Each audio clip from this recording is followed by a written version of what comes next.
Hey, I'm Teal. I don't have an intro yet, but I'm going to be reviewing this, The Invasion of the Tearling by Erika Johansen, or is it Johansen? I don't know. So before I start off, I just kind of want to say I read the first one, The Queen of the Tearling, way back in like 2014, I think, 2015, I think it was 2014, and I enjoyed it. I really enjoyed that book. It was really good. I liked it. I liked the characters. I was kind of like, essentially I enjoyed the series enough to then purchase the second one and the third one, The Fate of the Tearling, which I've not read yet. The thing is, obviously, a lot of years went by between that because it's now 2019. So I read this in like early-ish 2018.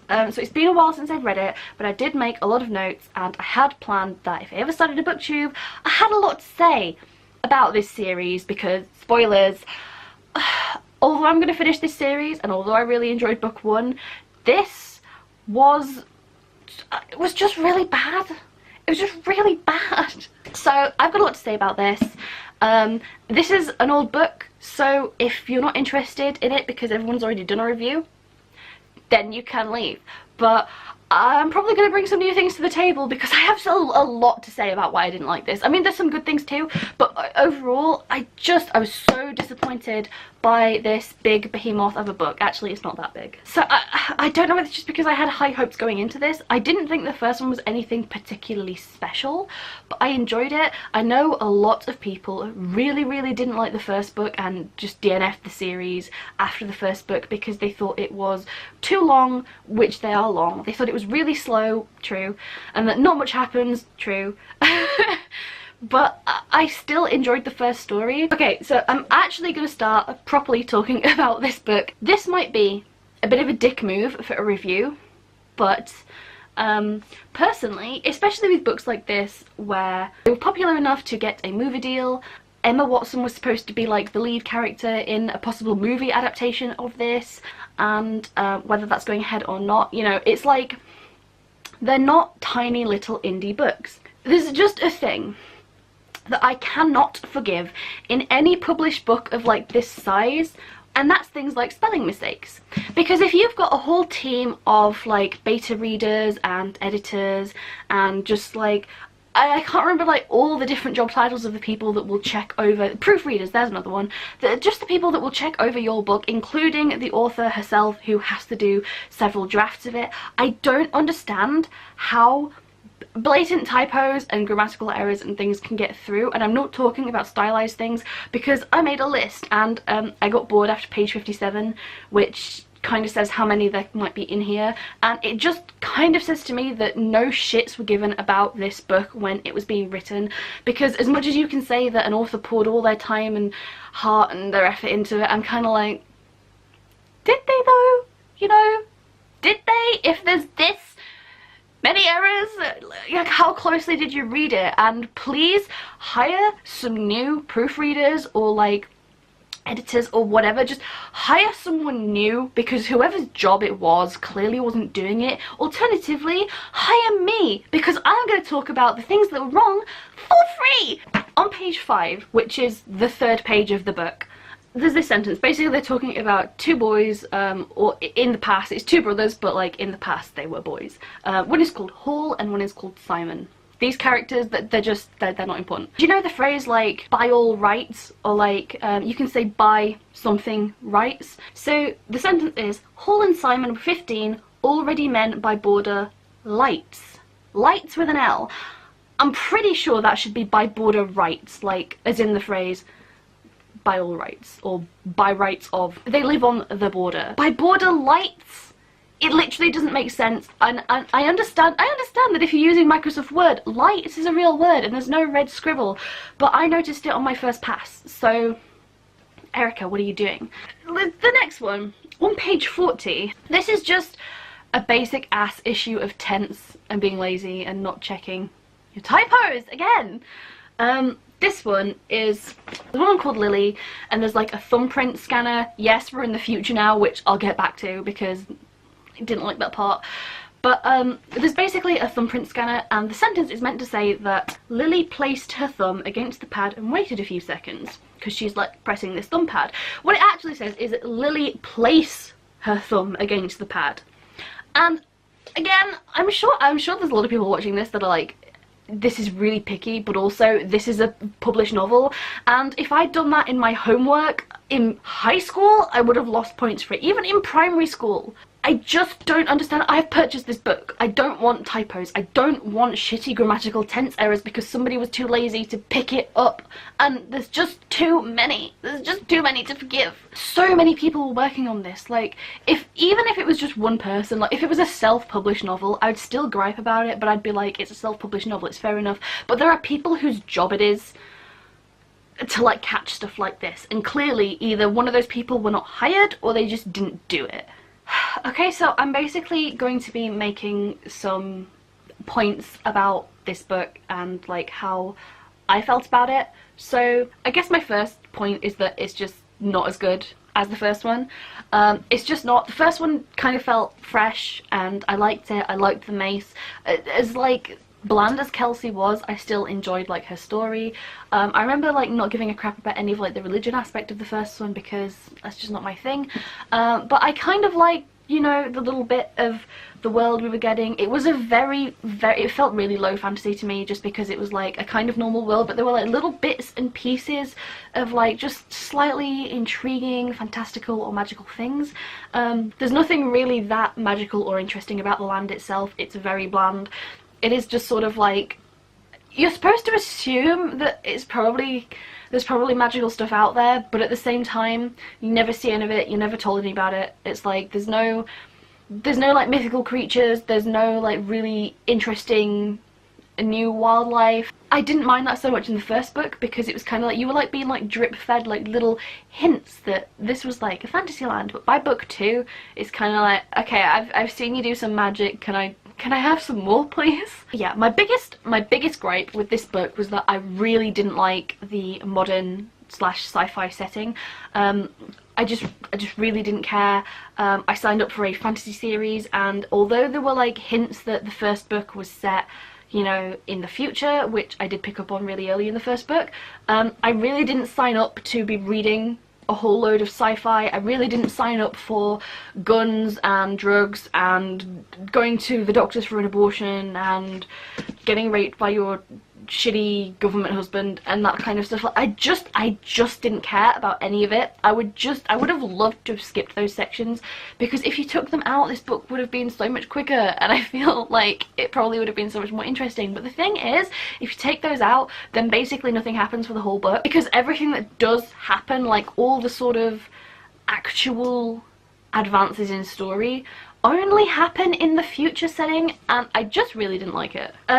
Another big one for me is that Kelsey just didn't seem to have any character development. It was just kind of like, okay, I get it. Basically, they threw in like self-harm and sex and masturbation for like a random adult sort of theme, as if that like gives the impression of you know, like a Bildungsroman, like a coming of age type story, when really it just sort of makes me think, okay, so I don't know what it is. I was just so, I get it, she's a teenager, or like she's coming into her womanhood and like she's horny, but like a lot of this book is Kelsey just being really horny and like really angry because she's previously been horny, and I know that sounds like really funny, but like that is it comes up a lot, and it's just kind of like, we get, there's multiple scenes, I'm sure there's multiple descriptions of her like going off to masturbate or something, and I'm like, I get it, you know, girls wank too, but at the same time, you kind of could have told me once. I really didn't need to hear it like a second time. I genuinely don't care if the character's about to have a wank. I just really don't. Honestly, and this is gonna sound weird for me, but like the best storyline in this was Father Tyler's, which really surprised me, and I'm kind of really annoyed that it like never gets resolved in the final chapters, since it's like it was the main reason that I kept picking up this book, and it's probably going to be the main reason that I pick up the last book. Again, I also didn't care for like the whole love triangle. Would you call it a love triangle? Maybe? I know it's kind of been hinted at since like book 1, but I always felt it was kind of more like a It's possible, but probably too boring and cliche, and there's no chemistry or even much interaction, so like I really hope they just kind of leave it as an adult relationship without turning it into a true romantic subplot, because it would be boring. But guess what happened? I don't understand why Kelsey's banging, what's his name? Penn? Something like that? I don't care, and I don't see why they're a romantic interest, because they never talk. I know that like behind the scenes they must spend a lot of time together, because like he's the guard that sleeps in her room and all this, and it's like, it's good, I'm sure it's great that we're being told they've spent a lot of time together, and we're just supposed to assume what goes on behind closed doors, that oh, they've become close in all this time and they must have some chemistry. But it's like, could you show me the chemistry maybe? Can you show me your workings, please? Because I can't give this high marks unless you show your workings. Where is the chemistry? Where is the build-up? It just sort of happened, and I don't even see it as romantic. It's just kind of like, did she just want to get some dick? I'm really confused.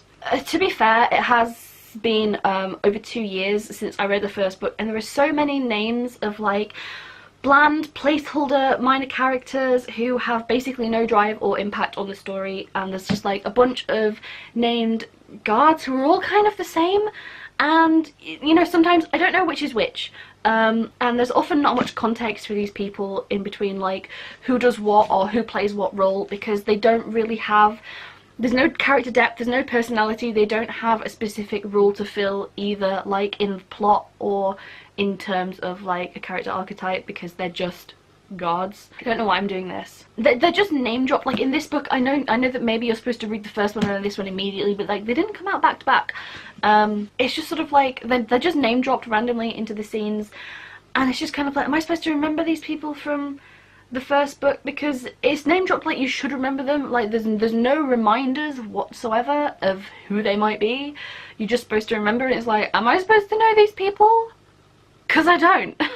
Like the guy who's the, I can't remember his name, again I can't remember his name, but the guy who is like the prison guard, but basically there's like a point where I think like he lists a bunch of his family members, and it's just sort of like, I just really couldn't give like two shits for a character listing off like all of the given names of their siblings for like a single pointless thought, when those characters are just, we're just never going to hear those names again. And it would also do as well just to say like siblings, instead of having to like actually give a name to every single sibling that we're only ever going to be referred to in that one sentence and never anywhere else. And I feel like maybe it was just to make the book longer at this point. The book also usually gives details away way too late. And this is just like a personal gripe about like character descriptions and things. There's a bit where like Lily's like the future woman, whatever. Lily's sister is described the last time she saw her as like disappearing through a door. Because I kind of vaguely knew Lily's age in the book, in my head I kind of put her sister at about the same age, and then it wasn't until like much later in the book that they come in and they say, oh no, she was a child at the time, and I'm kind of like, oh, so now I have to like reimagine that scene that comes back a lot about her like being taken through this door, and the last thing you ever see is like her hairstyle or whatever, because she had it in like pigtails or something, and it's like I have to rejig that entire scene. It's the same for Jonathan, who I think Jonathan might have been like a black guy or something, and I'm just kind of like, I don't know if Erika Johansen likes to, or Johansen, I don't know if she likes to do this thing where she holds off on like character details till like basically the last minute, but it's kind of like, I don't know, I think I would have, if he's gonna be like the one black character in your book, I would maybe like to know that I'm reading about a POC character like maybe before like the last sentence or whatever, you know, so that I can actually be like, oh okay, that's who this character is. And I know it's not meant to be like a big deal, but like everyone else in her story is white, so how was I supposed to know? Again, there was a lot of predictability. The whole thing about William Tear and the Red Queen's identity, I was just kind of like, I don't know if it's because I'm used to how stories should go, and it's the sort of thing where if it was something completely random you just never heard of or never seen before, if you had no way of working it out because it's completely new and just pulled out of the blue, out of thin air, that's bad writing. But at the same time, if it's so obvious because there aren't that many options of like what so if you're trying to find an answer to a question and there's only like one possible answer and that's meant to be like the twist, but it's like, but there's only one answer, so where's the twist? It was very much a straight line. The book also does a lot of telling and not showing. Like for the villains, it's like, yeah, I know that Ducat is a butcher. Maybe it's called Ducat, but it's French, right? So I think it's Ducat. It's like, we're told that he's a butcher, and I would rather get a few creepy scenes of torture or barbary than just being told he's a dick. We did get like one instance of the Red Queen like frying a guy, but it just felt sort of hollow. Even though it was like from her perspective, there just didn't seem to be a lot of her own voice in the narrative, and I just feel pretty disconnected from the characters. It's like the villains are just kind of lacking. Throughout the whole first book, the Red Queen is bigged up to be like, she's like the big bad, and then it's kind of like, no. she's just kind of stroppy. That's it. And then like you never really get told anything about her butcher other than, oh no, he's really scary, and I'm like, oh, why? And it's Erika Johansen is kind of like, oh no, trust me, he's real scary. He's like really feared, and I'm like, I don't know why. It's kind of like, I'm sure he butchers people and tortures people, but at the same time, you can't just say that. Like, you gotta give me something to work with here. The Mace is still my favourite character. He was my favourite character in the last book. Though we see a lot less of him now, and he doesn't really do anything. He kind of does some things, but like not a lot. I just wish we'd had some more good scenes with Father Tyler and the Mace, or like him and the guard. Honestly, it's kind of mostly just him playing nanny to Kelsey. And it's like, I know that we're told that he has like a lot of things going on in the background, like he's been here or he's done this, and it's just kind of like, but if they're in the background, then it's like, as readers, we don't get to see them. You know, I would really like to see them and enjoy them, because if they're in the background and I'm just told, oh yeah, the Mace has been here and done this, I can't enjoy that scene. I can't enjoy that sequence. It's all well and good it being in the author's head and me being told, oh yeah, that's been done. But meanwhile, I'm sat here listening to Kelsey look at her reflection and occasionally go touch herself. And I'd really rather read about the Mace doing some sort of like reconnaissance mission or something, because we don't get any of that. I also didn't really get like the random just dropping in of his like rough childhood. It's like, okay, so that happened. It's like, it was shitty and cool. It's like, oh yeah, so dark, so edgy. But at the same time, it's just kind of like, what about it? Where's that gif of like the ponytail where she's just like, what about it? That's how I feel. There was no lead up, there was no payoff, no consequence for knowing these things, just nothing.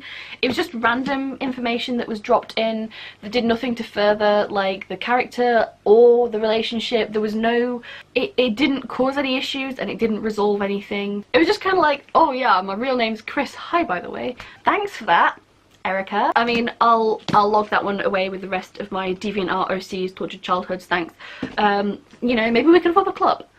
A lot of this book to me seemed like filler. Where we are at the start of the book is nearly where we are at the end of the book. There's barely any main plot advancement until like the final chapters of the book. The army is about to invade, and there are a few descriptions of the front lines. It's like, you know, a few little chats about them, I guess, and then a whole lot of other stuff right until the end, and then it's like suddenly the army is there and the plot is a go, and then the book ends. It definitely suffers from middle book syndrome. The first book for me was brilliant. Like I said, I really enjoyed it. Like, it wasn't super special, but I just liked it, and like I'm sure I can find a lot to criticize, because I've said, you know, I can find a lot to criticize about any book realistically, but I really did enjoy that first novel, and I am hoping that the third book will pick up the pace again. I know we're going to be back to being set in like this world. We're not going to be set in like futuristic America or whatever, because I really couldn't give a shit about that. And like, I'm looking forward to that, and like hopefully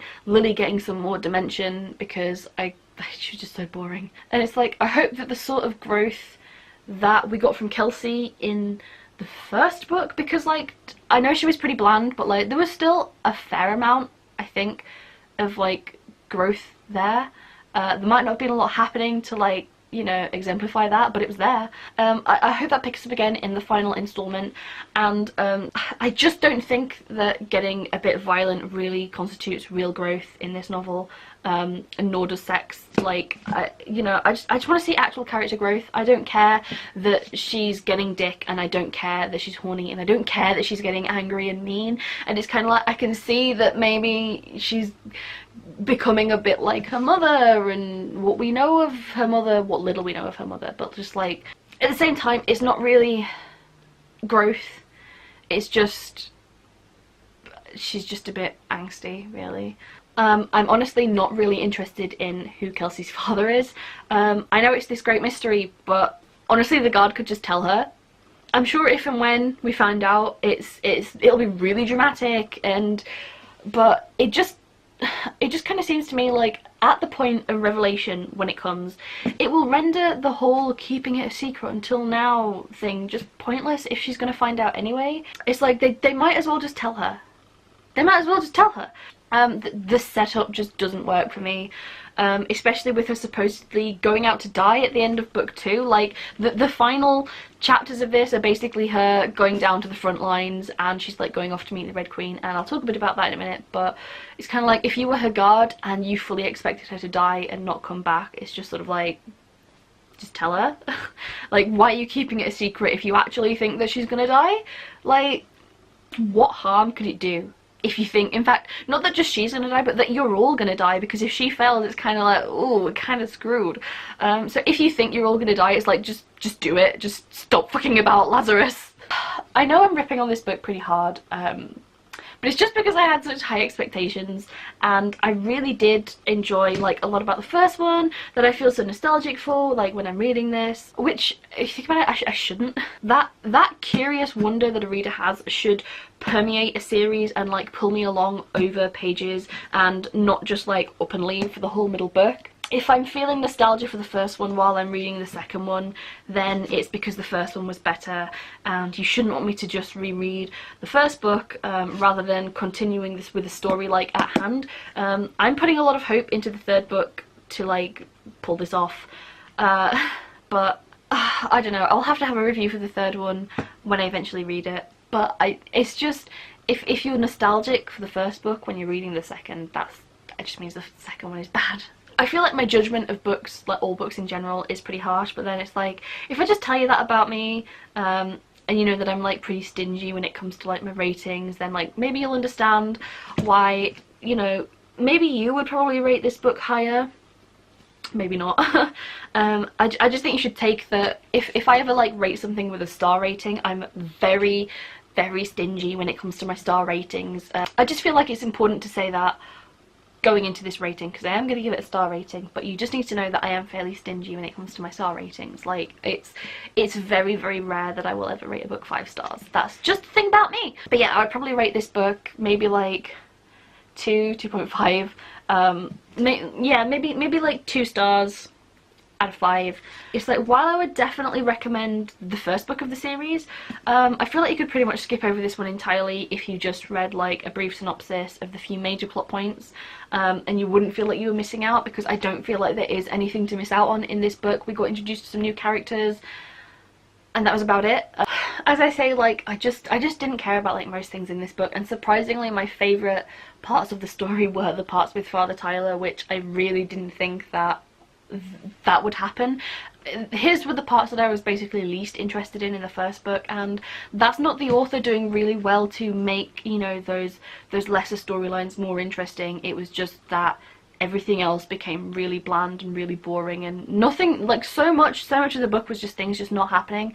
There really wasn't a lot of things happening. It's mostly it's just Kelsey feeling angry, looking at your reflection, she'll pass out, maybe she'll talk to like that dark evil guy creature thing that makes her like really horny, and then she'll be really horny, and then she'll like try and sleep with someone, and they'll be like, I'm not really into this, Kelsey, and then she'll get stroppy, and then eventually someone will sleep with her, and that's basically the whole book. Apart from that, it's Lily running around and being like, I've lived a worthless life, I would like to do something for once, please. Which, you know, I mean, kudos to her for doing something, but it wasn't the some things that I wanted to read about in a fantasy book. So I really don't know what to say about this. I was just really disappointed reading this, and to say that like I slogged my way through this, yeah. So yeah, there's my really lackluster review, I guess, of The Invasion of the Tearling by Erika Johansen. I want to say Johansen, but I'm sure it's Johansen. The people on the back of this book seem to think that it's like if you like The Hunger Games or an episode of Game of Thrones, then you're going to want to dive into this, and I'm like, it's nothing like The Hunger Games or Game of Thrones, because things happen in those books. Alright everybody, this has been it from me. Did you like this book? Did anyone like this book? Because I am going to continue on to book 3. I am going to read the final installment because I really want to give it a chance and hope that it picks up again, and hope that this just had shitty middle book syndrome. Yeah, if anything, I'm mainly sorry for myself because I wanted to enjoy this. I wanted to enjoy this. I went into this wanting to enjoy it and I didn't. And that's the worst thing about this. But if you enjoyed it, you know, let me know. Please don't spoil anything about the 3rd book just yet, but if you want to talk about books 1 or 2, any opinions you have you can put in the comment section down below, whether you agree with me or whether you think I'm totally off the mark. That's up to you, but my opinion is really not going to change. So thanks for watching. I don't have an outro. Bye.